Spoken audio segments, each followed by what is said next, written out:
So Look at that hand. You're a this big is guy. this is what chi is, right? That's gonna fall forward. That's chi. Okay? So in martial arts, I have to measure his chi, and if he was coming at me as hard as he could and I sidestepped him and found his center of gravity and lifted right there, it would take only 1/10 of my power and 90% of his weight and chi to throw him across the room. And that's why in martial arts you see these guys flying around, and you go, that's bullshit. It's not bullshit.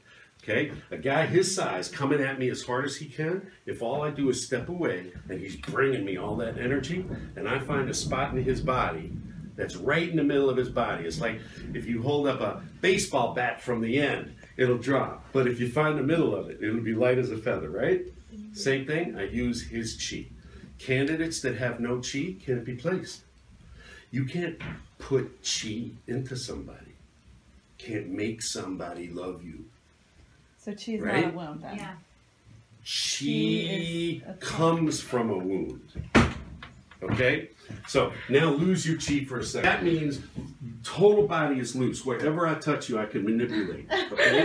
If I want you to bend down, right here. That's somebody that lacks chi. Okay? Now, when you got a candidate that lacks chi, and you say to him, would you have an interest in keeping your ears open? He goes, sure. I'll keep my ears open. That's no chi.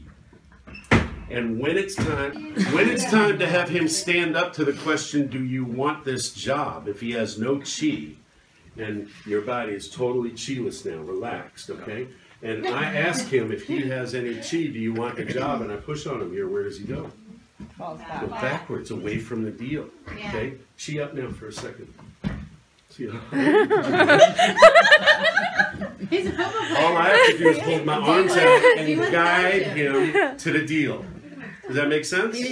All right. So the question why produces the answer of chi. Can I ask why? Chi number one. Thanks, Vanessa.